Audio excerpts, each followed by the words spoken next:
Tengo que hacer, ya me parece a mí que había que darle algo.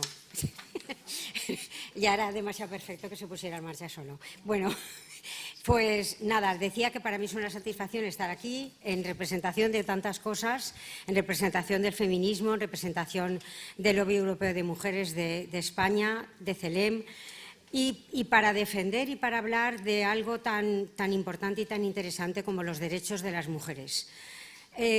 Estamos hablando de derechos y podemos ver el vaso medio lleno, medio vacío. Podemos ver el vaso medio lleno porque solo hace 200 años que los derechos están sobre la tierra.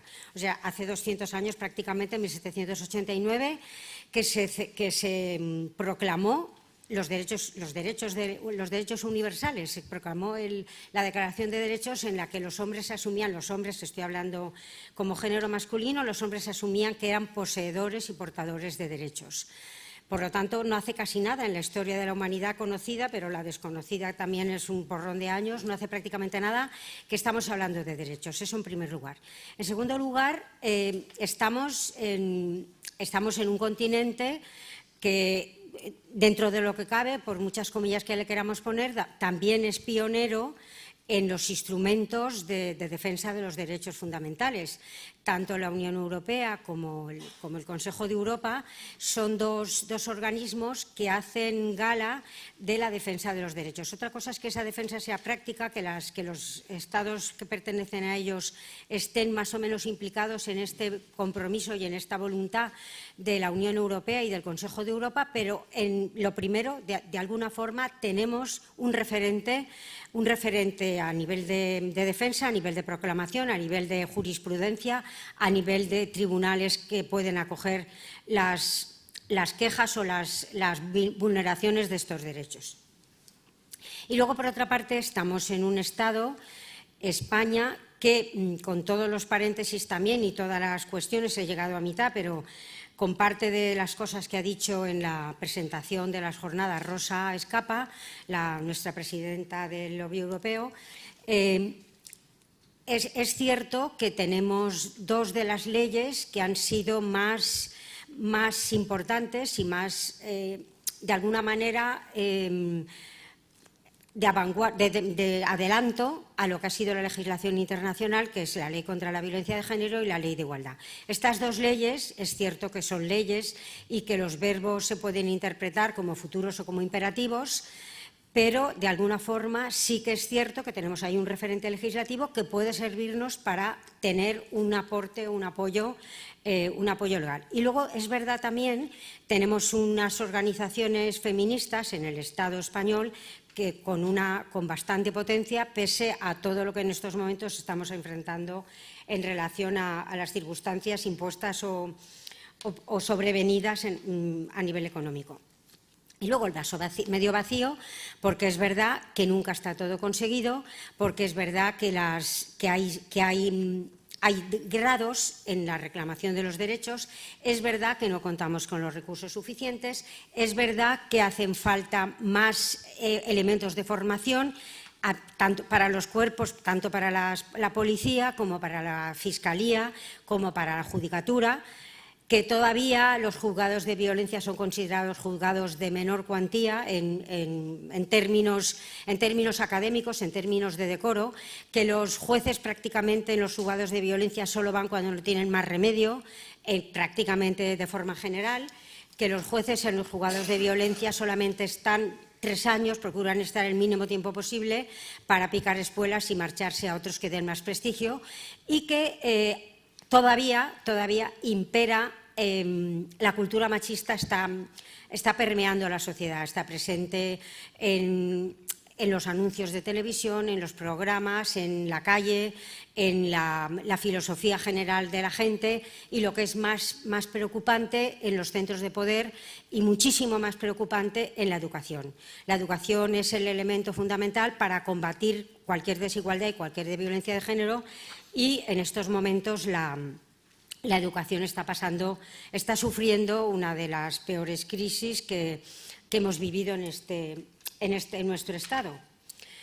Este convenio de Estambul el Consejo de Europa es un organismo que reúne a todos los países de la Unión Europea y que además es un organismo que tiene a gala la defensa de los derechos fundamentales.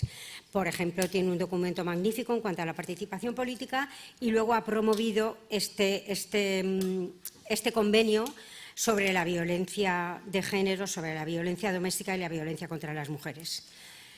Este convenio se empieza a fraguar en el año 2007. 2007 se aprueba en 2009 se aprueba en 2011 y en el intermedio el Consejo de Europa es un organismo que está compuesto por todos los ministros de la Unión, de los Estados que lo componen, y cuando se empieza a elaborar este convenio tropieza o se entremezcla la sesión en la que los ministros intervienen o que los ministros de justicia de todos los estados de la Unión Europea son conscientes o se dan cuenta de que se está elaborando un convenio. Digamos, toman conciencia de que se está elaborando. ¿Esto qué significa? Esto significa un cambio, por ejemplo, en el título, que en lugar de violencia contra las mujeres y violencia doméstica se llama violencia doméstica y violencia contra las mujeres, y sobre todo, a ver, ¿cuál es la palabra definitiva para hablar de cuál es la diferencia de mujeres y hombres? El concepto de género. ¿Cuál es el concepto casi como una especie de tabú que no se acaba de entender, que se combate, casi como una especie de bestia negra, el concepto de género? Entonces, de alguna forma, cuando los ministros intervienen en la configuración de este convenio de Estambul, una de las cosas que pierde, como si dijéramos, fuerza, es la idea de género. No desaparece de ninguna de las maneras, pero de alguna forma pierde fuerza. Bien, al final se firma. Cuando se firma hay 13 países que lo firman inmediatamente. Uno de ellos es España, pero la firma solo significa que se pone de acuerdo uno, que el convenio tira para adelante, que empieza su camino, pero que hace falta la ratificación por los Estados. Y en esta situación estamos en este momento. Italia lo ha ratificado hace nada y España todavía no lo ha ratificado. Ha habido 2 demandas externas al Gobierno para que se ratifique. Una ha sido una proposición no de ley interpuesta por Ángeles Álvarez, del Grupo Parlamentario Socialista, desde hace más de un año, desde el año 2012, que todavía no ha sido tramitada. Está derivada a la Comisión de Igualdad y todavía no se ha visto. Esto quiere decir que desde que se presentó ha transcurrido más de un año para que esa proposición no de ley que tiende, o sea, cuya finalidad es instar al Gobierno a que ratifique el convenio de Estambul, no ha sido tramitada. Y, por otra parte, una iniciativa de una asociación de mujeres, el Fórum Feminista, que también ha presentado una iniciativa a todos los grupos parlamentarios, en concreto a la presidenta de la Comisión de Igualdad, la señora Quintanilla, para que el Gobierno ratifique y para que, de alguna forma, ponga en marcha lo que es el convenio de Estambul. ¿Qué ha hecho el LEF? Bueno, en primer lugar, el Convenio de Estambul es un instrumento vinculante, esa es la fuerza, ¿no? La fuerza y la importancia y el trabajo de esto es que es un instrumento vinculante para prevenir, no solamente en la fase de defensa y en la fase de reparación, sino en la fase de prevención, para proteger también a las víctimas y para acabar con la impunidad de los perpetradores. Porque, bueno, aquí yo creo que esto que estoy diciendo prácticamente todas las que estamos aquí, todas las personas que están aquí lo conocemos un poco, lo sabemos, hasta qué punto la dificultad de toda la persecución y de toda la victimología de las personas que sucumben, que son víctimas de delitos de violencia, toda la dificultad está en la exigencia de responsabilidad a los perpetradores de este tipo de violencia. Si todo esto es, en todos los delitos, esto es como si dijéramos el pan nuestro de cada día, en el delito de violación, que es el que hoy de alguna manera estamos queriendo poner el foco, el lobby europeo lo que quiere poner el foco sobre un aspecto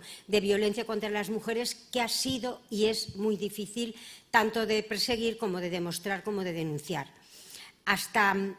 En casi todos los delitos de violencia da la sensación de que la víctima es la causante. O sea que de alguna forma, yo me acuerdo, estaba yo en aquel momento en asumiendo la defensoría, la adjuntía a la defensoría de mi comunidad, del síndic de Greuges, del defensor del pueblo, y hubo un fiscal que en la memoria de la Fiscalía, al hablar de los delitos contra la violencia de género, contra las violaciones, contra los asesinatos, decía: es verdad que hay muchos delitos, que se cometen muchos delitos, pero es que ¿quién se resiste a unos labios pintados, a una falda corta, etcétera? ¿Cómo puede ser que eso figure y que no produjera sonrojo? No produjo ningún sonrojo el que eso figurara. Eso era para expedientar a cualquiera, ¿no? El que eso figurase en la memoria de la Fiscalía, o sea, en un documento oficial en el que se destacan cuál ha sido la incidencia de delitos. No hace tanto tiempo, hará como 6 o 7 años, y de alguna forma esto de alguna forma estaba indicando qué era lo que sí, o sea, cuál era la tolerancia de alguna forma hacia este tipo de delitos y cómo se ponía el índice no en el delincuente sino en la víctima. Y las víctimas también de alguna forma han sido víctimas dobles, o sea, la doble victimización de la que hemos hablado fundamentalmente. Este convenio, como de alguna manera, lo que significa es que no se detiene en la prohibición, sino que obliga a los Estados a perseguir a los perpetradores y a proteger a las víctimas y, de alguna forma, a adoptar medidas de prevención. Claro, todo esto, ¿en qué se traduce? La igualdad cuesta dinero. Cuesta dinero, pero al mismo tiempo es rentable. Lo que pasa es que la gente utiliza criterios de contabilidad. Los Estados hablan de contabilidad, no hablan de economía. Porque si hablaran de economía, se darían cuenta hasta qué punto es rentable el que el 50% de la población esté absolutamente libre de cargas, esté absolutamente libre para actuar, está preparado, está absolutamente disponible para rentar al Estado con todas sus capacidades. Es absurdo, no se entiende cómo todavía no tengan claro y no consideren importante que el 50% de la población trabaje y que el 50% de la población contribuya con su cabeza, con su pensamiento, con toda su fuerza. Hay un aspecto muy importante del convenio que no solamente habla de la persecución, sino que habla del principio de diligencia debida. Y habla del principio de igualdad y no discriminación, que es un principio importante, pero habla del principio de diligencia debida, que es un paso más, porque de alguna forma significa que los Estados tienen que ver, tienen que utilizar, no solamente tienen que perseguir, sino que de alguna forma tienen que procurar, tienen que hacer aplicar todos los criterios, o sea, cuando una persona, lo que se entiende por diligencia, o sea, utilizar todos los criterios disponibles para que ese convenio sea llevado a la práctica, para que la violencia de género sea erradicada.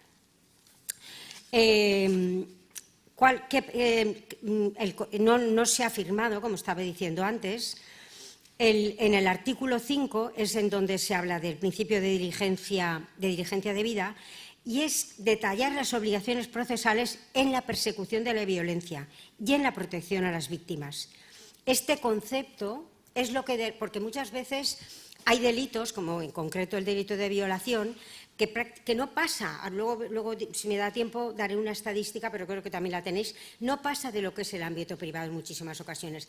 Es espeluznante ver la cantidad de delitos, o sea, que se conocen, que hay muchísimos más que no se conocen. Esto es como una especie de iceberg, que solo vemos una parte y las 2/3 partes son las más fuertes y están bajo el agua, de los que se conocen solamente, o sea, por ejemplo, hay una estadística, creo que es de Finlandia, que de 2.000 casos de violación, solamente 150 terminan, como si dijéramos, en una acción penal, en una acción procesal. Bien, pues el principio de diligencia debida, de alguna forma, es lo que determina la responsabilidad del Estado cuando la vulneración previene de los particulares. O sea, no se trata, por ejemplo, las constitucionalistas hemos estudiado mucho en la Constitución española los derechos de las mujeres y hasta qué punto, por ejemplo, los derechos de las mujeres no estaban consignados adecuadamente en el texto constitucional. Por ejemplo, el artículo 15 del derecho a la vida, pero la protección contra tratos inhumanos y degradantes. Cuando se habla de protección frente a tratos inhumanos y degradantes, lo que se piensa es en cargas policiales, en violencia en los juzgados por parte de los organismos, o sea, por parte de alguna manera de la autoridad estatal, de las autoridades públicas, pero no se piensa en los particulares, no se piensa en la violencia de género. Y aquí lo que hace es que el Estado, de alguna forma, tiene que asumir, por el principio de diligencia debida, su responsabilidad. ¿Os imagináis la efectividad de este principio? La efectividad de este principio se extendería a que nos consideraran como víctimas de violencia de tráfico, por ejemplo, que nos trataran en los anuncios y que se dedicaran tanto dinero a los anuncios para prevenir la violencia de género y tanta aplicación como se trata a los anuncios de violencia de tráfico, y a la que la responsabilidad del Estado patrimonial fuera la misma. No sé si os acordáis alguna de cuando pretendíamos, de cuando pretendíamos el tema de la violencia de género, de que la violencia de género fuera terrorismo. Pero bueno, nada, pues simplemente voy a, como se termina el tiempo, no sé cómo me lo he gastado yo tan rápido, pero bueno, en lo que simplemente 2 palabras para explicar la importancia, porque por una parte el lobby europeo está implicado, muy implicado en el tema de la firma del convenio, o sea, como estamos haciendo en esta jornada de hoy, en implicar a todos los actores, pero fundamentalmente instar a los Estados a que hagan efectivo este convenio, a que lo firmen, lo ratifiquen y de alguna forma lo hagan efectivo en nuestra vida, en nuestro andar cotidiano. Yo creo que también hemos oído hablar, todas las personas que estamos aquí, de que cuando se trata de mujeres lo que hay que hacer es contar, ¿no? Las estadísticas son un elemento clave, importantísimo, para descubrir cuál es la desigualdad de las mujeres y cuál es la diferencia de mujeres y hombres en todos los ámbitos. Pues esto es lo que hace, de alguna manera, este instrumento que tenéis ahí en la documentación, una referencia al mismo. El lobby europeo lo que ha hecho ha sido crear un barómetro para recoger todos los datos de todos los Estados de la Unión Europea en relación con este delito que, digamos, es el último, no en importancia, pero sí en visibilidad, el último de todos los que componen los delitos contra la violencia de género. Entonces, las cifras, como os he dicho antes, son importantísimas para averiguar cuál es el foco, cuál es el hundimiento que estamos. Entonces, de alguna manera, el barómetro nos habla no solamente de números, sino de cómo son las legislaciones, de qué países están más adelantados o tienen su legislación conforme a los estándares de los que estamos hablando en este convenio de Estambul, de las lagunas que subsisten y de la recopilación de datos, porque como todas las personas que estamos aquí sabemos, de alguna forma la violación es una forma específica, las violaciones sexistas, las violaciones de carácter sexual son prácticamente un tema tabú. La víctima se siente casi como responsable porque ha sido tantos años la actitud que ha tenido la sociedad con relación a las víctimas, se ha sentido tan responsable que prácticamente casi no se atreve. Luego encima cómo se la trata, cómo va usted por ahí de esa manera, hasta usted no habrá provocado, qué habrá hecho, etcétera, etcétera. No hay servicios específicos y, de alguna manera, el barómetro pone el acento sobre los problemas legislativos, la falta de datos y la ausencia de servicios y estructuras. Todo esto se traduce en economía, no en contabilidad, en economía. A ver si el Estado se da cuenta de que no estamos hablando de una cosa, que estamos hablando de la otra. Y estamos hablando, en definitiva, de la vida y de la integridad y de la igualdad, fundamentalmente, del 50% de la población, que no es moco de pavo, con perdón. Muchas gracias.